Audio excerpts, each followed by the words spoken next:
Hey guys, welcome back to our channel. My name is Renee. Those are my hips that just cracked. Yeah, hi, welcome. So today's video is going to be a little bit different. A lot of you guys asked it and requested a mental health update.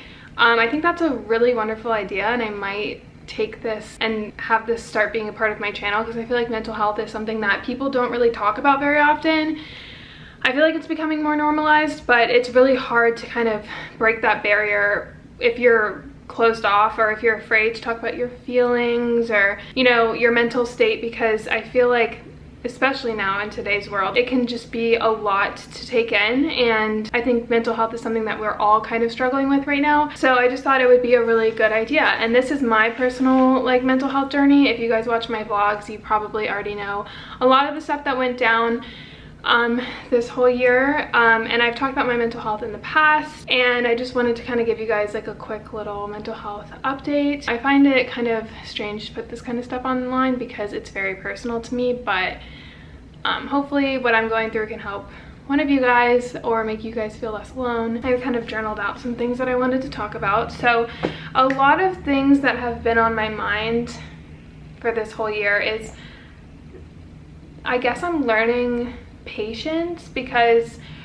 this whole year has been one of the longest waiting games of my life. I'm not a very patient person. I like things done. I like to see results quick, and waiting for me and being patient is something that I struggle with on a very deep level, and this whole year has been nothing but waiting for me. So I had, obviously, COVID. We had to wait for, you know, the city to start opening up. I just moved to New York, so I was kind of just stuck in my apartment, and I had to wait for that, and like things kept getting extended, and it was just like I could not see an end to all this madness, and it was very disheartening to kind of see everything like extend and keep going. And it was like this whole year we're kind of waiting for the right answer or like a way out of this horrible virus going around. Obviously Noah, I'm waiting for him to come back, and everything in the UK and Florida and all that stuff. I'm just waiting for him, and it's been over 6 months since I haven't seen my boyfriend, which is crazy.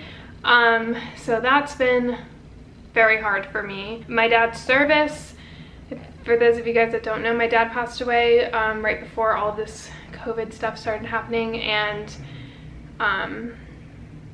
it's been a struggle because I wasn't able to give him, we weren't able to give him the proper service. We wanted to wait so that everyone can come up and, you know, pay their respects to my dad and give him what he deserves. We didn't want to do something like really quick, so that whole process is a waiting game. My furniture in my apartment has been a waiting game because I tried to wait to buy furniture because I wanted to actually go into the stores. Obviously COVID was like way longer than expected, so I ended up buying some furniture, but even still then everything with COVID is kind of backed up, so a lot of my furniture isn't like set to even be sent until September, which is kind of a struggle because I find comfort in my home, and when I'm unsettled, I feel unsettled, and it's been this whole year that I feel like this, and it's just, that's a struggle in its own. And then also, if you guys watch my most recent vlogs, you guys know that I had a pinched sciatica nerve, which was so freaking painful, but the only thing that was kind of holding me together was working out. And you guys know I love working out. It's like so healthy for me mentally, as well as like how I feel about my body. It's just something that I really take pleasure in, and not, that was additionally taken away from me because of this freaking pinched nerve, and I have to wait for that to heal, which is going to be like a couple weeks. And that, it sounds like not a lot, but to me that's like an additional cherry on top to everything that's happening. And I've been struggling with it because I just feel like, oh my god, like how much longer can I wait? I feel like sometimes I'm going through like my karma, like I need to do this to cleanse my soul or something, but it's just like I really cannot see an end at this point. It's just kind of my life at this point, which is frustrating. Like waiting is just, it's a lot, you know? It's a lot of just waiting, and I really just get so uncomfortable in that. I hate just waiting. I like to see results. I told you guys, like I can't. It makes me so nervous. I get anxious, and it's just very uncomfortable for me. So like if I were to define 2020, it would just be a freaking waiting game. There's also the loss of my dad. I don't want to talk about it too much on here because that is very personal, but I feel like I'm very traumatized from that whole situation because of how it went down. For those of you guys that don't know, my father had cancer in I feel like he was diagnosed in June of 2019.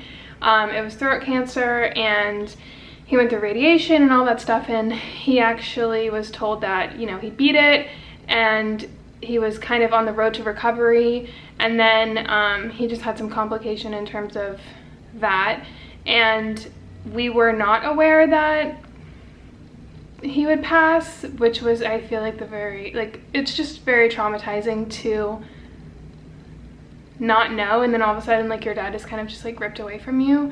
And sometimes I think about, like, I feel like I've kind of just, everything happened so fast because I was actually out of town when it happened, and I got a call like in the middle of the night, and I had to go back home, and we went straight to the hospital, and at that point he was already gone, so I never really, you know, had a chance to say goodbye. I was literally texting him like hours before it happened, and so it was just very surreal, and it was like, it was so weird. Like, we didn't know this was gonna happen. And sometimes I think back to that night and I literally get like, so I don't even know how to describe the feeling, but I feel like I have some sort of like PTSD or something, because I don't think I didn't really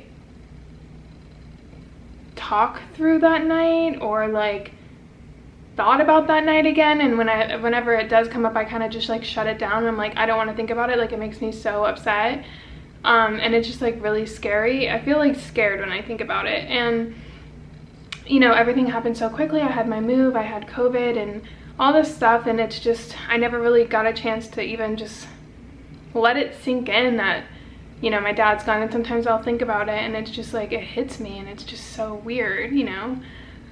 I didn't want to cry in this video. I'm done crying. Not for my dad, but I'm just saying, like, in front of the camera. And I feel like a lot of people, this is something else, is that I've gotten some comments in my video about, why would you move? Like, there's a pandemic going around, like, you just lost your dad, like, why would you move when your dad is sick? Like I mentioned, my dad was sick. I had already had the idea to move to New York. He got sick, and then we were told, and he was showing progress in his recovery, and so in my mind he would be okay.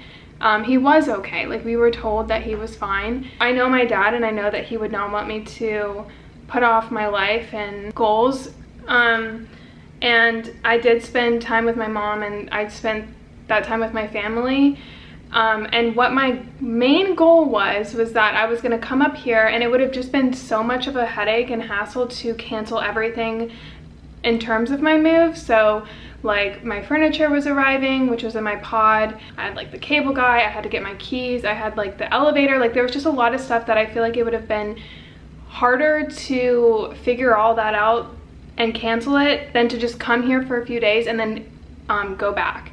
So that was what the plan was that I was gonna come here, kind of just get everything settled, and then in a week or a few days I could always go back home. And obviously COVID happened. It was kind of in the midst of happening, but everyone was kind of just thinking like, it's like it's crazy, like, that there's this virus going around, but it wasn't as serious as it is now, or what it was. And so when I got here, that's when things started locking down, and that's when things started getting crazy and scary. So I decided, for my personal safety and my family's safety, I would just stay here. Obviously, I didn't know it would last this long. If I did, would I have just probably called and said, hey, let me reschedule my move?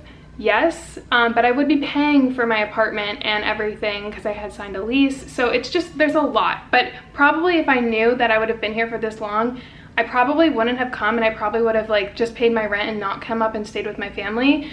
But at that point, things got crazy, and I'm not gonna sit there and risk my family or anyone that I was like in contact with because I'm uncomfortable. You know, I could survive them here. Yes, I was lonely. Yes, I was sad. Yes, I was mourning the loss of my dad alone. But I feel like that was okay, because I didn't want to go onto an airplane. I was just in the busiest city in the world. I just don't want to deal with that, you know? So for those of you guys that are saying, how could she do, that was my situation. you know, and everything works out the way it does. I feel like my dad is with me a lot, so I trust the process a lot more than I did before he passed. Like, I no longer look at the world as like it's happening to me. It's like it's somehow helping me in a way, and I feel like I'm right where I need to be wherever I am. There's a lot of change that has obviously happened for everyone, and that to me is kind of scary. It is really scary. I feel like change is scary in general. But I had certain plans and ideas coming to New York. Obviously, those went to shit. All my plans went to shit. With every part of my wellness, my physical wellness has like gone to shit. My mental health has gone to shit. My family has gone to shit in terms of like losing my dad. My relationship status has gone to shit. Like, just, it's been a fucking, it's not just one aspect of my life that's changed. It's literally everything. The only thing that has been constant is actually my career, which is YouTube, and I am so thankful for you guys. Oh my god, I'm so thankful. I don't even know where I'd be if I didn't have this. So that, I'm blessed. So my moving plans, you guys probably know if you follow me. The lifestyle of an influencer is really drawn a certain way, and it really isn't.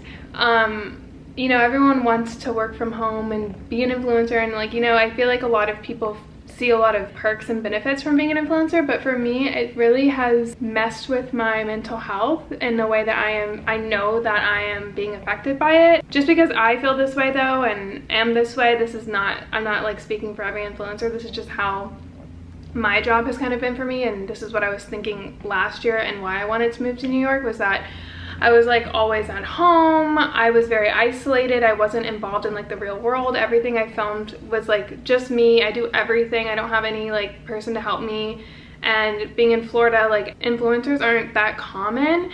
And I feel like a lot of people have 9-to-5 jobs. So it was like really hard to make friends, and I was just really lonely, you know? And so I could see my confidence go down because I don't know, I get like socially anxious sometimes. When I was working, for example, I used to work at Abercrombie when I was in college, and like being around the customer service and stuff, I think it just like boosted my confidence because I was dealing with so many different types of people and personalities and situations that I was just confident in how I handled myself. I had lots of friends. I went out, I went to college classes, so I'd like be on campus around a ton of people. And when I'm isolated, like how I was for the past 2 years on YouTube, where I just work in my home alone and don't see people very often, it is like detrimental to my health. I know I get anxious in situations now where I never was anxious. I tend to find comfort in my own home, which is not the best. Like I just can tell in my personality of like where I used to be versus where I am now. I am totally different, and my anxiety has just become astronomical. And the whole point was to get out of my comfort zone here and to get out and like be a part of the world, and obviously that backfired. I am more alone than ever.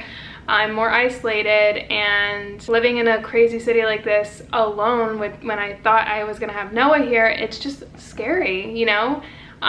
Obviously, before you guys come at me, what was I thinking? Like, I didn't think this was gonna happen, obviously. Like, if all things went to plan, I would have had lots of family members come down. I wanted to go to film school. I would be exploring the city with Noah. It's really difficult to explore the city alone as a female. It's kind of scary, to be honest. It would be different, and I would be getting out of my comfort zone. And I know there's things I can do right now to get out of my comfort zone, but it's just not how I had planned. It's not the ideal situation, but we're gonna get there. Every time I try to go out here in the city alone, the streets aren't as busy because obviously COVID, so more people are staying inside and stuff. So it's not the city that I'm used to when I come here. So when I do go outside and there's very few people, it actually kind of makes me more scared, because if there's ever something that happens in the streets, there's not that many people around to witness and maybe help or anything. And being alone as a girl is a very vulnerable feeling, and I always like get the confidence to do something, and then I end up getting scared and turning around, or you know, not going through with what I had planned, and I feel like really disappointed in myself, and it's just like a really disheartening feeling, and which I feel like makes my anxiety peak even more, and it's like a freaking vicious circle. So that's how I've been feeling. I know that's not, I'm not trying to make an excuse or anything, but that's just, this is how I've been, this is some stuff that's been on my mind. And so I really feel that I am like, I've lost all confidence. It's like really weird. Like my confidence, when I look back at like my old self, I'm like, whoa, I'm jealous of her. Like I wish I had that confidence again. I'm like gonna get help. I've made an appointment with a psychiatrist. So I'm gonna obviously open up to her about all the stuff that's been on my mind and hopefully get some help that I need. I think that's something that is extremely important. I'm gonna be seeing her like mid-July, so that's exciting. I'm excited to talk to like a doctor about it, you know? I feel like too, the world right now is just very, like, to me, this is my personal feelings, grim. I look at it like really depressing and sad that I'm at this point, and I'm frustrated that I'm here, and I want it to, another waiting thing, like I just want it to go back to normal so fast, but obviously that's not gonna happen. But it's just like, I can see myself being negative and I can see myself not being my normal happy-go-lucky self, and that to me is a problem that I want to fix. Because when you look at the world like that, I don't think it's like, I want to be here and live my best life. I don't want to, you know, take these bad situations and make it turn me into someone that I'm not. I feel like I'm getting better, but I feel like I'm just very down, and I'm like, things are never gonna get better. I'm losing hope, and like the minute things are starting to get better, I'm like, no, don't feel happy because something's gonna happen again, like, and that's just not healthy, you know? And I'm just waiting for Noah to get here. I know that's like, I feel like, I don't know. See, I get excited and then I'm like, no, don't get excited. Basically, I feel like my life is very all over the place and crazy and not what I want it to be, but it's stagnant in that craziness, if that makes sense. So there's lots of change and everything, but the only thing that's like staying the same is bad news and crazy situations and waiting, which, I mean, I'm laughing, but it fucking sucks. That's my little therapy session with Nay. If you guys are open to it and want to discuss anything that is on your mind, journal it out or like write a comment down below. Let's talk to each other. And yeah, even though I don't want this to be a depressing, sad video, like, yeah, these are things on my mind and I'm gonna get help for it, but I just wanted to keep you guys informed because you guys are my best friends and I look at you guys like my best friends. This is what's been on my mind, but I'm like happy because I am aware of it, if that makes sense. So I'm not like sitting here crying every day anymore. I feel better. I think going home really helps me. I feel like the world, even though I just said the world is like grim, I feel like it's getting better. I'm afraid that there's gonna be a second wave, but we're gonna like just hope for the best and deal with what we're in right now, and instead of resisting it, like just own it and live in the moment. You guys know what I mean, but I don't want this to be negative. I'm happy, as happy as I can be right now, and things are looking up. I'm afraid to say that, knock on wood. So yeah, this was a fun video. I like it. If you guys liked it, give it a thumbs up. If you guys want me to do more of these, let me know. I feel like it'd be a good idea. I don't know.